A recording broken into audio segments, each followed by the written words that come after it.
Ngwe Akomino.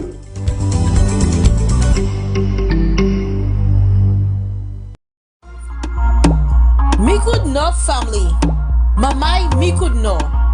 Tune in to GVD TV 115 and Facebook Live this and every Tuesday for Let's Talk with Aunty Gale, where we will discuss what is happening in our constituency and the progress we have made so far. Anu pale epi Aunty Gale, Tule Madi asu GVD TV channel yon sek. Miku North, we've got this. Let's talk. Nous tout, c'est yon famille à Miku North.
Welcome to another episode of We've Got This. Let's Talk with Aunty Gale. You must be wondering where I'm standing.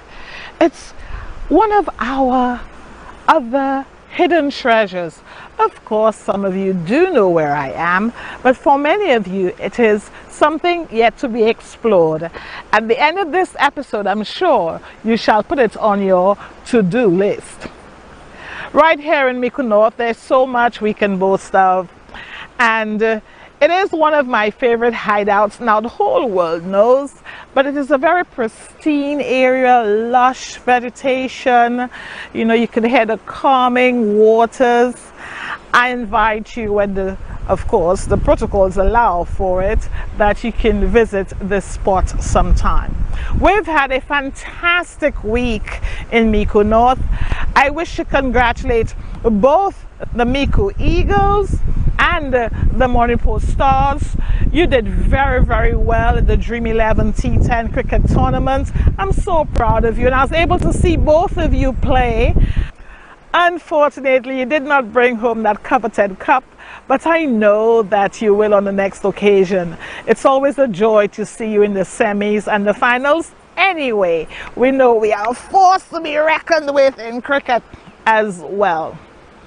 Last evening, I had the pleasure of attending and participating in the Miku Youth Awards ceremony. Oh my God, this was fantastic. I must say, one of the most heartwarming and encouraging features of that evening's ceremony was the range of categories and the range of personalities that we were able to accord the accolade that they deserve for all of their hard work in the respective areas, be it in sport, academia, fishing, farming, the performing arts. Oh my God, I really thoroughly enjoyed it. It was so good to see that our young people were being honored for the hard work that they've done over the past 2 years. Another feature that really warmed my heart was the recognition of our seniors who in their time gave so much to this beautiful community of ours, in the persons of Mr. Gregor Bissett and Miss Brenda Paul. Congratulations to you. I am really very happy to see that the young people recognize that you are part of the solid foundation on which we now stand in Miku Village in particular. I know that the Manipur Youth and Sports Club was observing very closely, and who knows, very soon the Manipur Youth and Sports Club will have its ceremony to honor the young people who continue to do so much sterling work, who excel in so many categories as well. Do stay with us. We will be back after the break.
Four and a half years on the job, and I must say it was a pleasure to visit the South Louis Community College in the last week. It is precisely where I had started actually when I assumed the portfolio of education almost 5 years ago.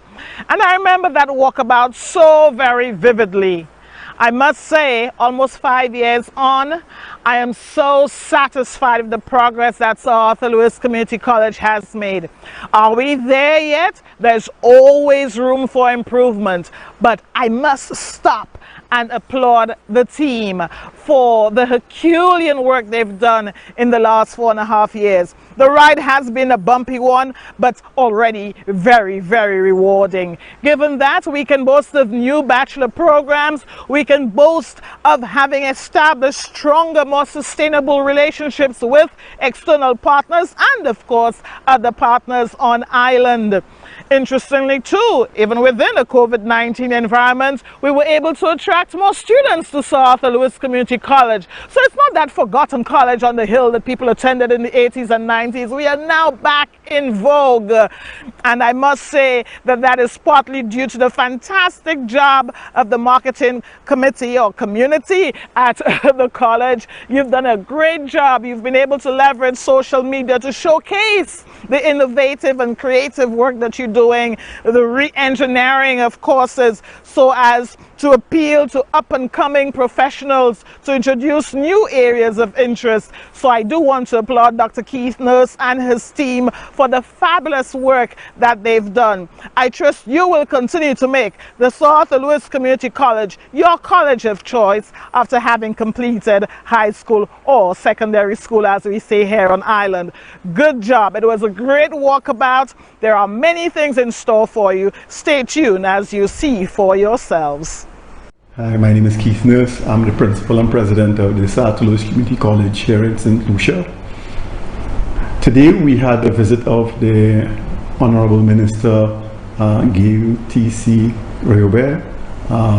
She's the Minister for Education, Innovation, Sustainable Development and Gender Relations. It's a momentous occasion for us at the college. It's the first visit we've had of the minister since I've been at the helm, which is only 18 months now. One of the goals of today's visit was to see the establishment of the Derek Walcott Library. The college has been honored to receive as a gift the Derek Walcott Personal Library, and so we have established a new space for that.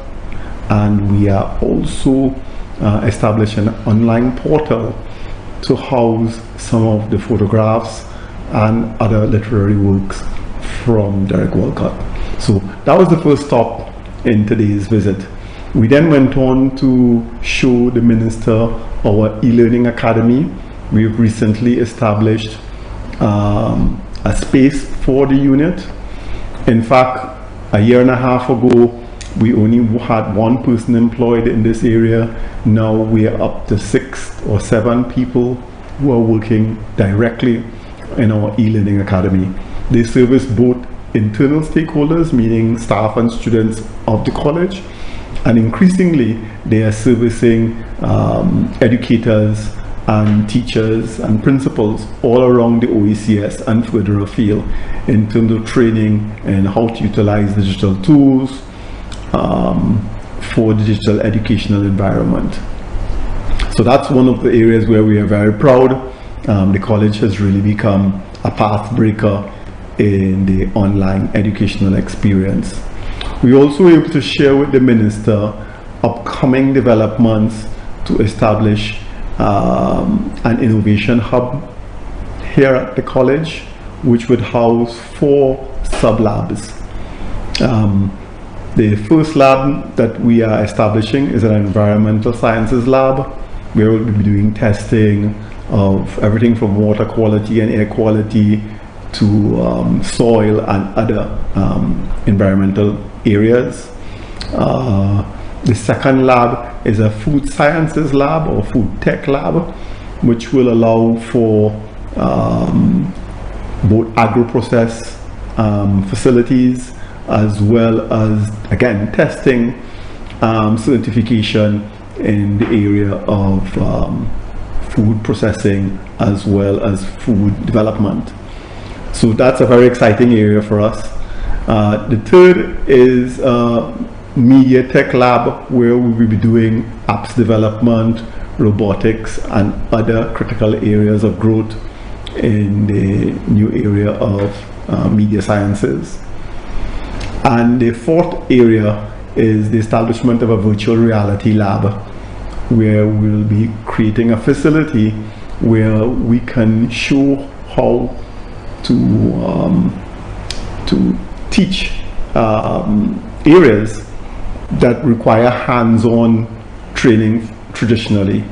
And so this virtual reality lab is going to be servicing the wider OECS region, and it's being funded through the World Bank Korea Fund. So we're really excited about that. That should get established by 2022 fully. What would be required is training of our staff and visits either to South Korea or South Korean expertise coming to the region. We were also able to share with the minister our plans for establishing an outdoor, very exciting cafe, which will be in the middle of the courtyard at the college. And the goal there is to make the center of the campus a more hospitable place for our students and staff, as well as the institutions that surround us. We're talking about CAFA, which is the Caribbean Regional Public Health Agency, which is situated on our campus. But we also have neighbors like HTS, Helen Television Systems, which is right across the road from us, the OECS Secretariat, which is adjacent to us, as well as the UE Open Campus. And so the goal is to create a magnet where we invite both our neighbors, as well as our staff and students and the general public to come up to the campus and experience our culinary delights. The goal as well is to ensure that the center of the campus can be made useful on weekends for things like a farmer's market. And so that is something that we are super excited about as well, in that the college will be able to sell some of its own produce, which comes from our farm in Dennery, but we will be inviting concessionaires from agro-processors, food producers, as well as craft and other areas of commercial development. And so the college then becomes a hub for other activities which would make the campus more of a hospitable space on a weekend. We are hoping that people will be able to access the Derek Walcott Library as well on the weekends, and so the cafe, the library, and the farmers market are all part of an integrated whole in terms of a strategy.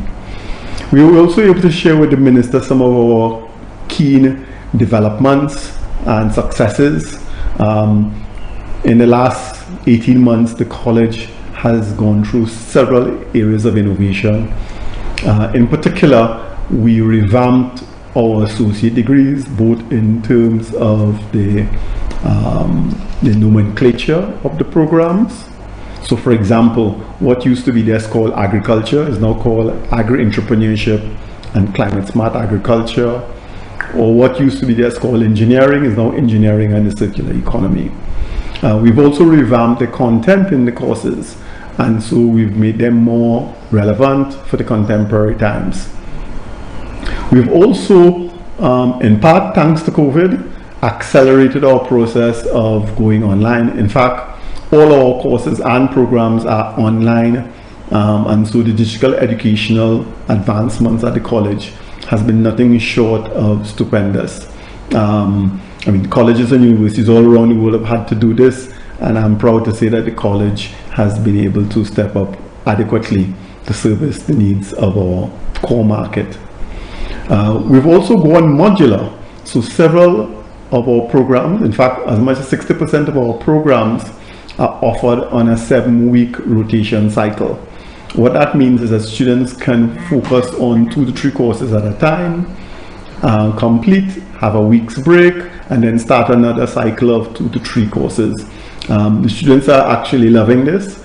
They think it allows them to be more focused and our staff also are enjoying the benefits of this modular approach. The other key things are that we have moved to transform the educational experience by introducing a new exciting program called Gateways to Global Careers. We're in the pilot phase. The first cohort recently started their program, where we have 15 participants. Some are our students, some include some of our junior staff, some are not even students or staff, young entrepreneurs operating in St. Lucia, and we even have one secondary school student who is hoping to matriculate into the college for the next academic year. So quite a diverse grouping, and we are taking them through a process of deep learning in areas like critical thinking, design thinking, how to develop a business plan, how to develop a feasibility study, and so on. We're working with facilitators from Harvard University, from Arizona State University as well. So we have international faculty that are engaging with both our local faculty and some of our local entrepreneurs. So the Gateways to Global Careers also has embedded in it an internship process along with a design competition at the end. And so our Gateway students or participants are able to show off their wares and their projects at the end of the cycle.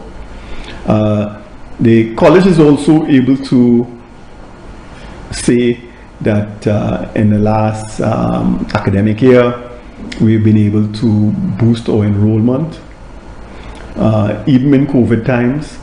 So the staff at the college needs to be applauded and congratulated for their strong marketing efforts. So we were able to bump up our enrollment by about 8%, but we were also able to increase our surplus for the last academic year. And this has been our most profitable year on record, at least for the last 10 years or so. And so we still have a long ways to go, but it's showing that the college is on the upswing. The last key area where we shared with the minister today was the introduction of our new bachelor's degree programs. Indeed, we have 4 new bachelor degrees that are on offer starting September 2021. The first is in business administration and innovation. We think this is a very exciting offering because not only are we providing access to courses in the core areas of business administration, we are also offering additionally training relating to the digital economy and digital trade, as well as new areas like fintech and so on. So that's very exciting. The second program is in public health, and with COVID we have all come to accept that public health is a critical resource, and so training in this area has become even more vital. And so the college has spearheaded a new program, a bachelor's degree in public health. We have as well a new program in environmental studies and sustainability. With climate change and disasters happening all around us, environmental studies and sustainability issues have risen to the forefront. And so the college has stepped up to offer programming in this area. Last but not least, the tourism sector is the largest economic driver, not just in St. Lucia, but across the OECS and many other small states. So we have a program in tourism and hospitality and sustainability. And so that's a program that we have enhanced over the years at the associate degree, and now it's on offer at the bachelor's level. And so we are keen to see this program grow. In fact, we have strong linkages with Martinique through a recently signed agreement. And so the students in this program are going to be able to access facilities and experiences in Martinique when travel is facilitated thanks to COVID. So I'll end on that note, and thank you for your kind attention.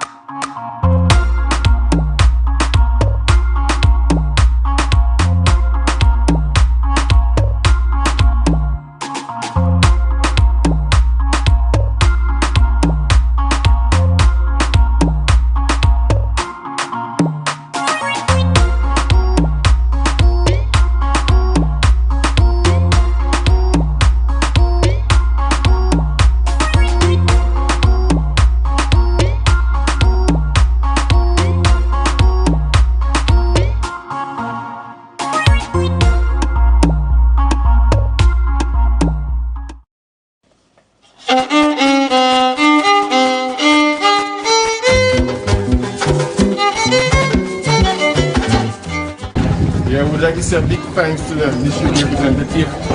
The job opportunities, Davos of the block, doing something constructive. I'd like to say thank you, Ms. Gale, again. Thanks. Yeah, my name is Gale. Yeah, I would say, well, I work and still for a job. My name is Aunty. I'm from the Miku North constituency, and I'd just like to thank the district rep, Ms. Gale, for the opportunity. It has been a pleasure working here, doing something different. So once again, I'd just like to say thank you. I'm from the boat, yeah, and I'm thankful to have this job, we had nothing to do, and got the opportunity to work at, make a secondary school, like a real secondary school, different classes and stuff. My name is Brian Agustin. I'm from Miku. I've been working here for about maybe 7 months now. Well, I love the fact that I'm working, and my representative made it, a possibility for me to be working. Because I have a son going in, Miku Primary School. I'm thrilled to be working. It feels good. I'm Bradley George, and I have to tell Mr. Rugovot, thank you for the opportunity to let me do some construction work. Thank you, Aunty Gale. Yeah, thank you, Aunty Gale.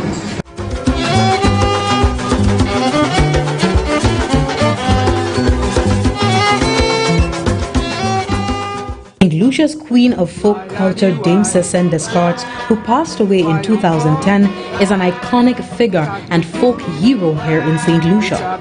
To the people of Miku North, and more specifically Mon Repos, where she is from, Sessen is celebrated with much alacrity. It was in 2005 that Dame Descartes was declared by the Folk Research Center a national cultural hero. For decades prior, the folk singer had been inspiring generations of St. Lucians with her unique voice and musical compositions. She also represented the island at a number of cultural events overseas, including Carifesta. Born in La Pette, Miku on 28 March 1914, Sessen attended the Passia School and was exposed to spiritual devotion as well as dancing and singing Creole songs at an early age. At the age of 8, Sessen was chosen as lead singer or chatoelle of a new La Rose group in Mon Repos, which changed the course of the cultural celebration in that community for good. She later became a fixture at the Passier's House, a local inn where she entertained guests. In the 80s, an audio cassette was produced by the Department of Culture with help from Ronald Buhingson, noted St. Lucian guitarist. Sessen has been the recipient of the British Empire Medal BEM in 1972 and the St. Lucian Medal of Merit SLMM. In 2000, she was awarded the honor of Dame Commander of the Order of the British Empire DBE for folk culture and art and community service on the occasion of St. Lucia's 25th anniversary of independence, hence her title Dame. On October 28, 1984, at the Mon Repos Roman Catholic Church, Sessen was hailed categorically as the Queen of Culture in St. Lucia. Nobel laureate Derek Walcott wrote of Sessen's voice and singing in a poem titled Homecoming. My country heart, he said, I'm not home till Sessen sings, a voice with wood smoke and ground doves in it. Dame Cécile Descartes passed away in 2010. In 2011, St. Lucia's then Minister for Education and Culture, Honorable Arson James, asserted that the renaming of a part of the Pasios community commonly referred to as Vietnam to Commune Cécile and the naming of a road within that community to the Cécile Descartes Drive demonstrated the will of the government and the people of St. Lucia to accord adequate recognition and tribute to the work and name of Dame Marie Selifa Cécile Descartes. More recently, Minister for Education and Parliamentary Representative for Miku North, Honorable Dr. Gale Rigobert, has reiterated her commitment to working closely with the Folk Research Center and other agencies to ensure that the dream of turning the home of Cécile Descartes into a museum as part of a wider heritage tourism project will become a reality. Dame Cécile Descartes, her music, her legacy, her memory will live on, not just in our minds, but in the vast memorabilia that she has left behind for generations to cherish.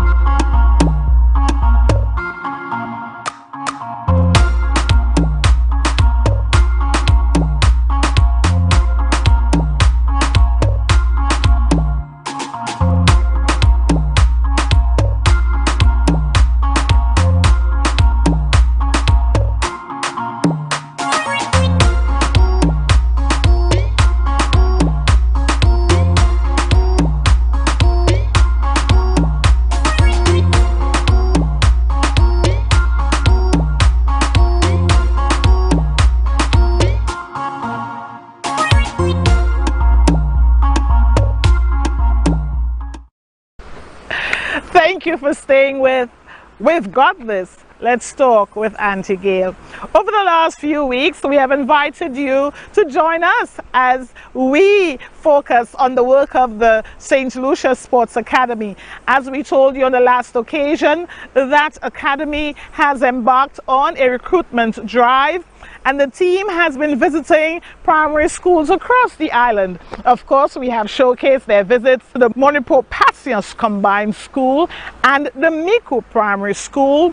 And I must say here that the ambition is to visit every primary school on island, as we recognize that there's so much talent to be tapped into. We don't want to miss any geographic group or community. And of course, you just need to wait your turn. They'll be coming around to you. So start to get yourself in gear, young cricketers, young footballers, athletes, you name it. And both boys and girls. The academy caters to both sexes. We recognize that we must afford our girls as well the opportunity to excel in sports. So I had a visit to the academy last week, and that visit proved to be so rewarding on so many levels, not least among them being that I think I beat the principal in a very, very key race. Madam Principal, thank you. Thank you for the fun. I think you deserve to have a laugh. You've really been at it, and you've put your all into this. Like we say when we meet each time, this is your baby to carve in your image and likeness. History will record that you were the first principal of the St. Lucia Sports Academy, and thank you for your sterling leadership. I know the only reason I got ahead of you in that race is because I was wearing sneakers when you were, and there's no way I could outrun you. I know that. I must say as well that the coaches and the students were very warm and welcoming. I remember the young lady, speaking so enthusiastically of her sporting experience there, and I encouraged her, please, to invite her other female peers as well on the tour, so that the students that we're hoping to attract to the college can hear firsthand from you, the current crop of students, how much fun you're having, but very importantly, the fact that you are on that dual path to your development, recognizing that we must offer the opportunity for you to develop a core of technical competencies in key subject areas, and of course to develop whatever your sporting talent or skill may be. be. So I want to thank you for the photo op. I want to thank you for your tips on staying fit. Let's see how that journey goes. And of course, Coach Francis made it his business to teach me a few tricks. I did manage quite a few sit-ups, many more than the video will show you, because you know we have only an hour. You can't show all the sit-ups I did on that morning. Who knows, maybe next time you will see more of my sporting talent on display. But I want to thank the coaches, I want to thank the teachers as well for embracing that concept of not only offering what is the standard CXC syllabus, so to speak, but recognizing that we have so much talent on island that we must continue to develop, because like I say all the time, we know there are many other Darrens to be discovered, many other Johnson Charleses out there to be discovered, so many other little girls like Laverne Spencer. Zephyrus Joseph is not the only one from Miku North who can run really well. I'm hoping that some of the girls and the young boys at the Monipo Passias Combined School prove that, you know, Zephyrus Joseph, we're coming up close behind you, sir. I know that this new crop of students can do it as well. I must say that the level of excitement has been great. The young children love the wrapped bus. They come out running when they see the wrapped bus approaching their respective schools, and it would appear that the reputation of the school already precedes it. So there's inherent natural excitement about what the academy offers. Thank you, Andy. You've been a great asset to the academy. Thank you for all that you do with the team, Mr. Carnabet and the others. Thank you so much. And I pray that come September, we will have a crop of aspiring athletes who would have made the St. Lucia Sports Academy their preferred choice for a high school, a comprehensive high school education, a comprehensive secondary school education. Stay tuned as we share with you some of those treasured moments. The St. Lucia Sports Academy opened its doors in 2019 to students like myself who had the desire to excel both academically and in sports. The St. Lucia Sports Academy, which is much like a boarding school or home away from home, provides us with a solid foundation in academics, life skills, and of course sports, in particular football, cricket, and track and field. Let us meet our qualified, friendly coaches who are better placed than I am to tell you more about the academy and the general work program. My name is Andy Bale. I'm the Assistant Program Director here at the St. Lucia Sports Academy. Dwight Francis, Head Football Coach at St. Lucia Sports Academy. Manuel Bellas, Physical Education Teacher and Football Coach at the St. Lucia Sports Academy. Victor Conibert, Program Director at St. Lucia Sports Academy. Gale, my Head Coach, Head Cricket Coach at St. Lucia Sports Academy. It's been a dream come true. It's always something that I wanted to do after my playing days. It's something that I really prepared myself for, because I still wanted to be part of the game and just being in and around the game. So for me, it was it's a dream come true. I love working with the boys here, and trying to adapt all the methods that I've learned, trying to teach them all the things that I've learned over the years, and hopefully some new things. What the academy is turning into is something that a lot of leaders in our sport have envisaged for a long time in their own circles, and I think we can all go back and to a certain point in our career and say, wow, it'd be nice if we had a place to really bring together our top athletes and be able to provide the services that we are going to soon be able to fully provide, in addition to those that we've already started. So, from the inception of the idea, I think it matched up with where the country needed to go to have an institution like this. So that's what captured my interest to come on board, and come on board early. Well, basically for me, I believe the Sports Academy, St. Lucia needed something like this. With the level of sporting activities we have in St. Lucia, the secondary schools, they don't really provide that level of coaching, especially when it comes to my field, which is football. So I believe having the Sports Academy will develop a lot of talented football players we have in St. Lucia, to take them to that level, at least to represent St. Lucia, maybe get into one of those clubs somewhere in the region. So I believe the Sports Academy came at the right time, And I'm happy to be here, and I'm thankful that I got the opportunity to give something to the Sports Academy as well. It's my belief that the concept of a St. Lucia Sports Academy is a top class one. I sat on a couple of meetings even before school was open, and I heard some of the arguments for, I heard some of the arguments against. But it was in discussion as to whether I would like to contribute to the overall development. I came across here, and it is my intention as much as possible to try to make a total contribution towards the overall development of the sporting landscape. And not only in the line of sport, even in the area of the academics that the school is offering. I want to ensure that that school becomes a modern school, not only in St. Lucia, but probably throughout the whole region. Yeah, well, for me, it started back in 2017 when the idea was conceptualized. Of having a center of excellence for sports, and there was one for the arts as well.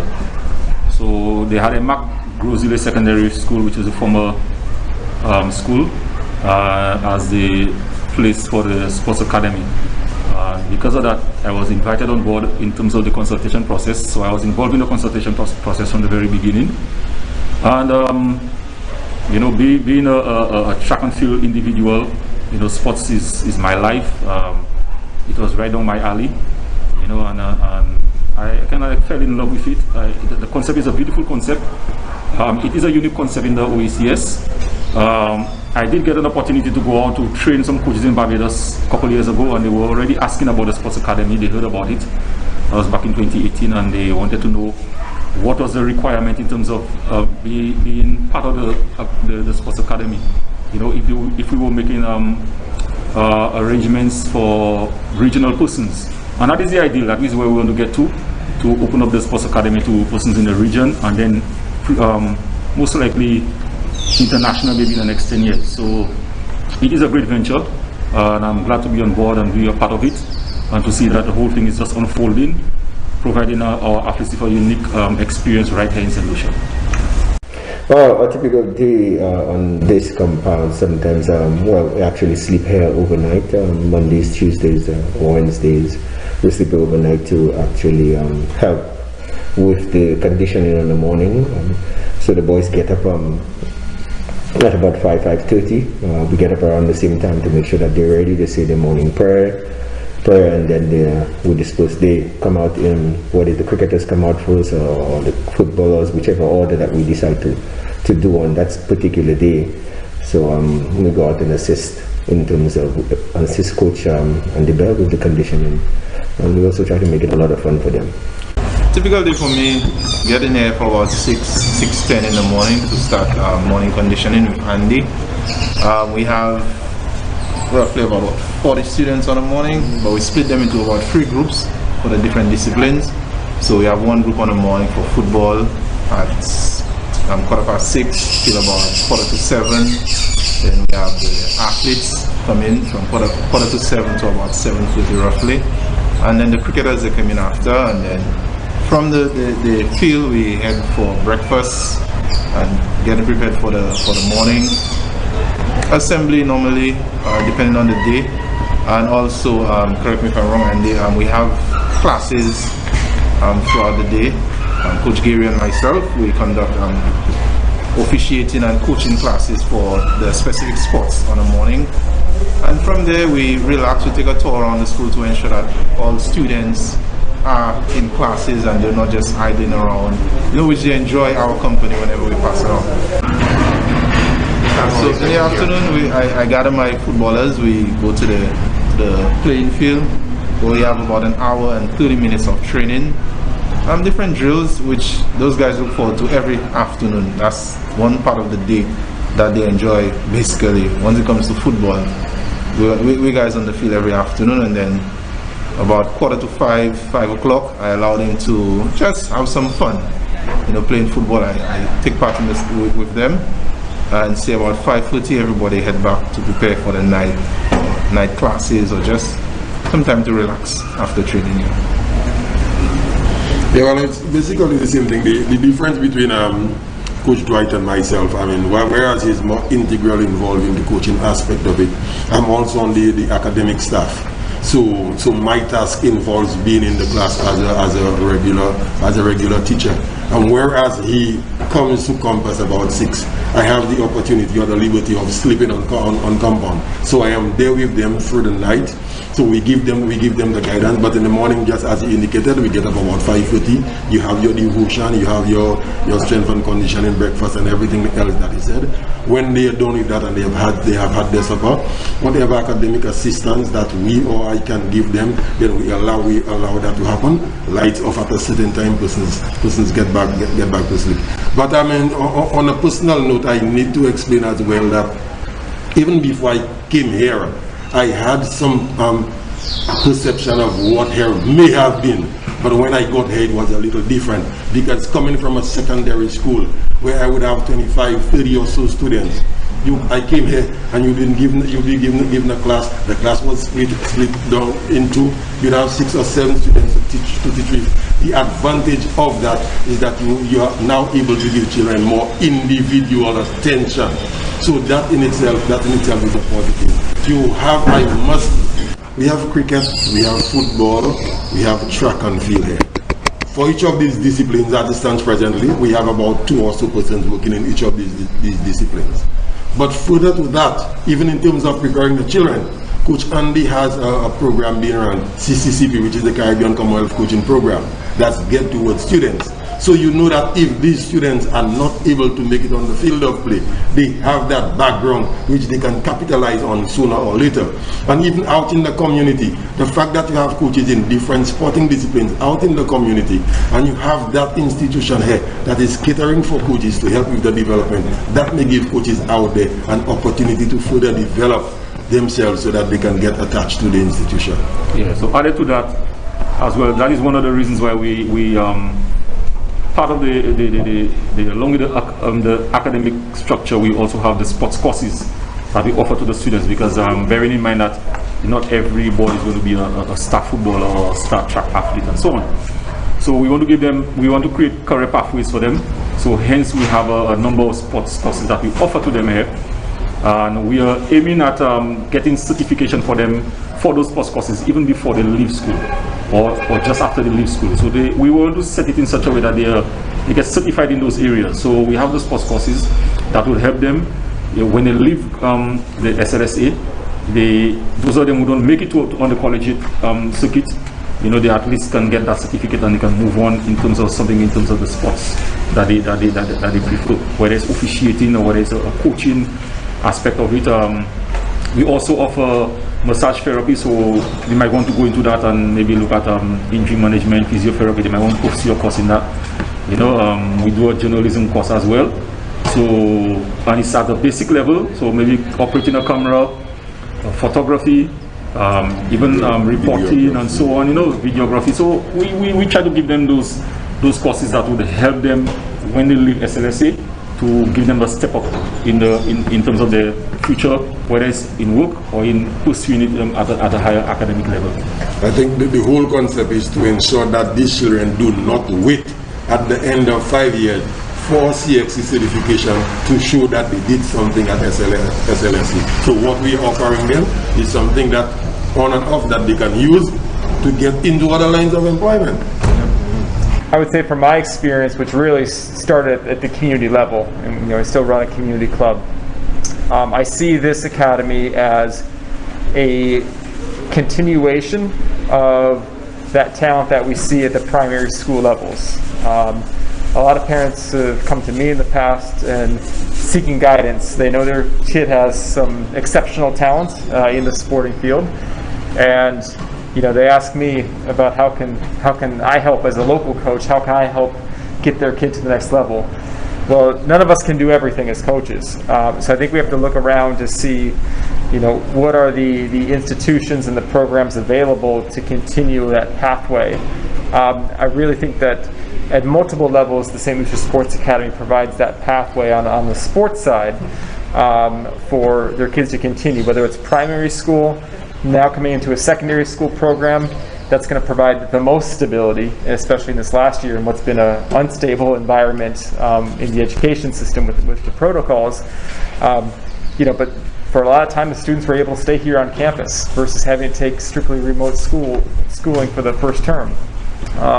That's a unique aspect that we had here that most other schools didn't have. You have the morning, daily conditioning that we have for all of our students. So just that framework alone provides a level of just habit and discipline that the students aren't going to get in their home communities or at their other schools, because they're just not set up to facilitate that the way that we are here. Then continuing on from that, what do they do after secondary school, and what are their credentials? One of our mandates here is to make sure that the students who want to go to a collegiate level are able to have the academic standards in place, not just the CXCs, but the preparation for the SATs, the communication with universities. So we're really looking at the next level as well in terms of what happens after secondary school.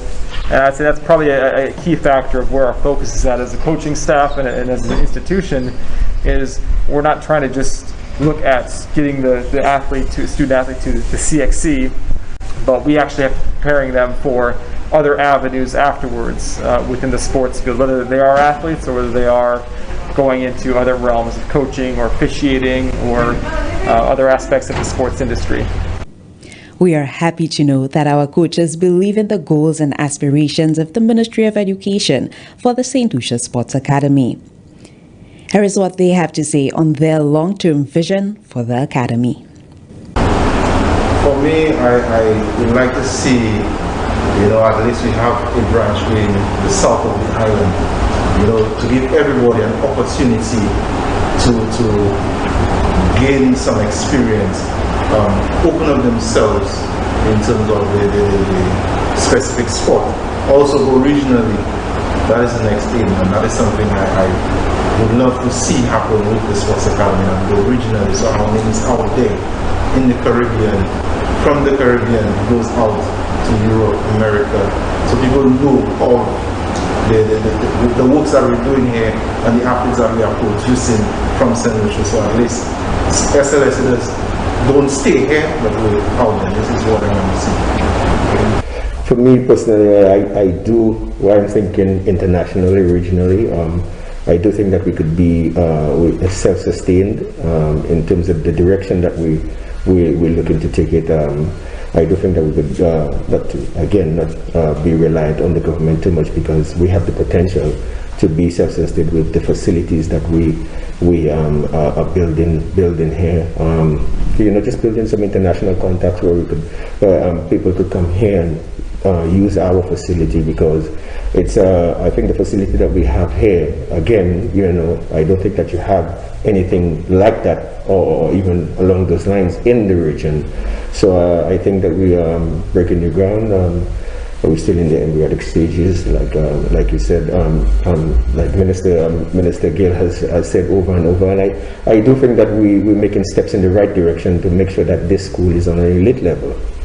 For me, in terms of the legacy, to watch the right here, I'm looking at two things.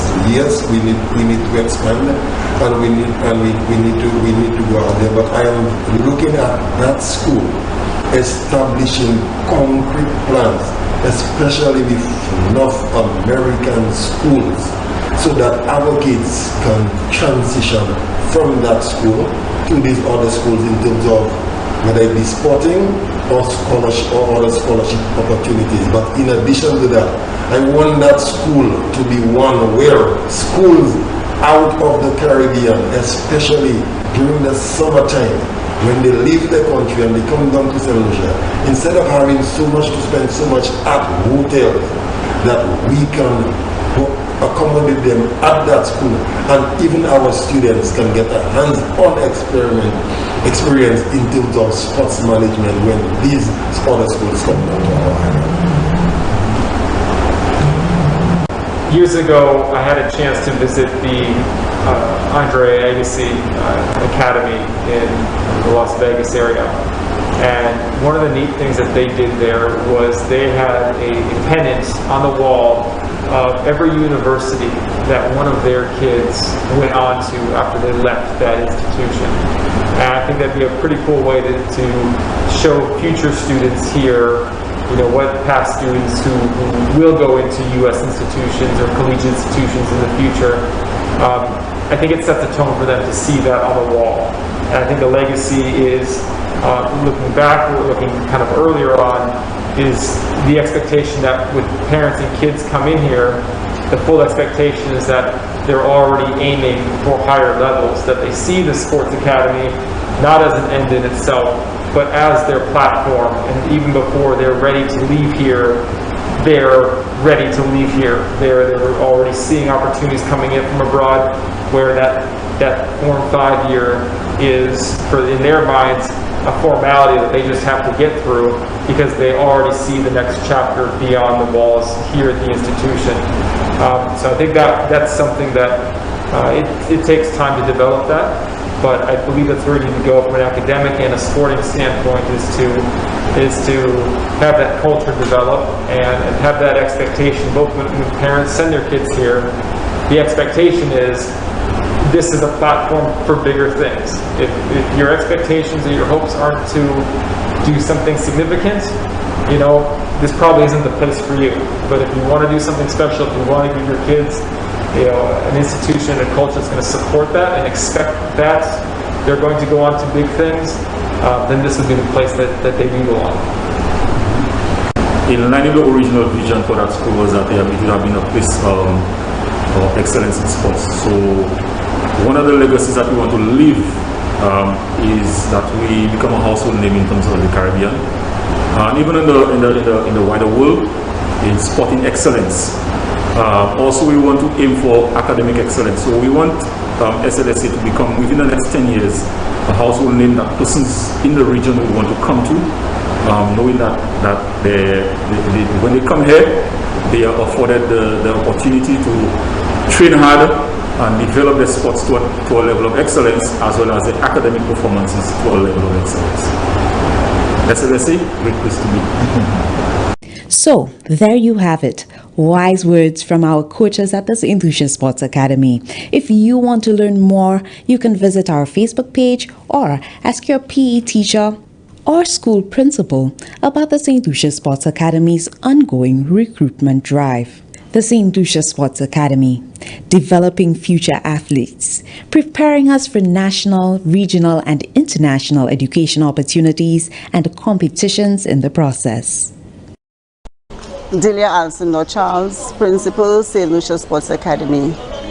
Today I'm quite happy to be part of our recruitment plan. As an academy, one of the privileges afforded to us is that the coaches go out and recruit the students. As we know, this school is a relatively new school, and as we prepare for the next academic year, we need to bring in our own students, recruit students. And so today we are in District 8, where the coaches, cricket, football, track and field are engaging in skills assessment. So far, it has been a very enjoyable experience. From what I see, the students are very enthusiastic, and we're hoping from that experience today, as well as what will come in the future, because the coaches still have to go out to the other districts. So far, they've been to District 1, they've visited schools like Dame Paulette, Babonneau, Balata, they've been to Millet, they've been to Miku, Vieux-Fort, and today the stop is in Soufrière. So we're hoping from this exercise that we can attract as many students as possible to the St. Lucia Sports Academy for the next academic year beginning in September 2021. SLSA has been on a recruitment drive for the past couple of weeks. We have been visiting the various primary schools on the island, and so far it has been quite a bit of a success, where we are looking to identify students with talent in track and field, football and cricket. The aim is to at least get at least 3 students in at least every primary school spread across the island, so that they could comprise our Form 1 cohort for 2021-2022. So at this moment we are in Soufrière, and we have seen quite a bit of talent in Soufrière in all 3 areas, and we are quite pleased with the cooperation of all PE teachers so far in all secondary school, in all primary schools. My name is Divine Julian. I attend the Soufrière Primary School, and I enjoy the activities on the field with the St. Lucia Sports Academy. I like track and field, and I think I want to attend the school someday. My name is Joy Alexander, and I attend the Super Primary School. I enjoyed the track and field with the Sports Academy, and I am thinking about going to the school. My name is Shellan Willie. I attend the Lesotho Combined School. I am glad that the St. Lucia Sports Academy came to see our talents and our abilities for us to go far. And I thank them for coming here for us, a small community in Soufrière. So I say thank you. Thank you for staying with us. I must say that this scenery reminds me of one of my favorite sayings. The world has a way of making room for those who know where they are going. And when a friend first gave me a plaque that reflected that saying, I must say the picture that was depicted was a forest scene similar to this, with the water meandering through the rocks, and I've derived so much faith and hope from that promise that indeed, if you know where you are going, the world has a way of making room for you. Just look at how the water moves through the rocks. All will be well. Be water. We have had a very good episode, I must say. I have thoroughly enjoyed the time with you. Again, this brings us so much to mind as we reflect on what our young farmers are doing, what our fishermen have to go through because of climate change and the sargassum that we've been fighting with over the past 2 weeks. No sooner would we have cleared the sargassum, new sargassum seems to wash up on shore. I don't even know when it will end. However, what I do know that we need to continue to work in earnest on a more sustainable approach to dealing with this sargassum problem. I want to say to all the awardees from last night's Youth Awards ceremony in Miku, congratulations. You've done your community proud. Good job. Keep going. No matter what, give of your best. And to say to the young students who are looking forward to the St. Lucia Sports Academy bus coming around to their primary school this week and next week, just stay tuned. We're coming to a school in your neighborhood, in your neck of the woods.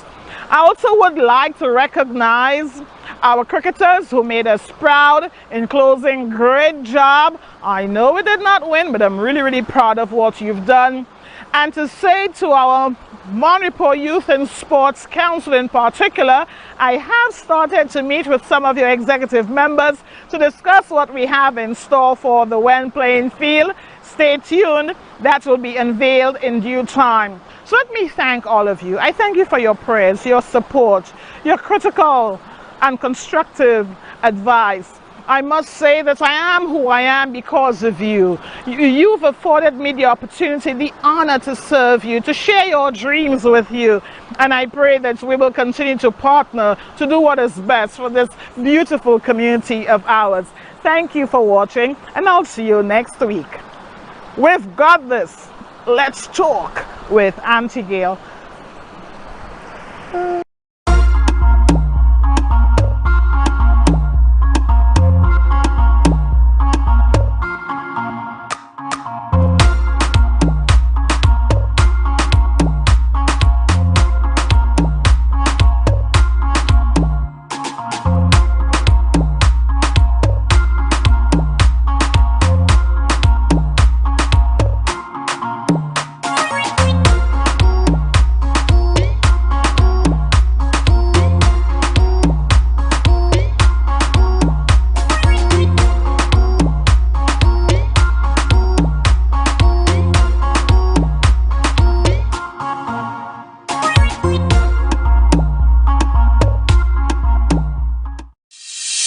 My MP said that we would have a new wellness center. Here we are. It's almost finished. My community said we needed a new wing to our secondary school. And my MP said yes. My sister said she needed help to find a job, so my MP created a job fair.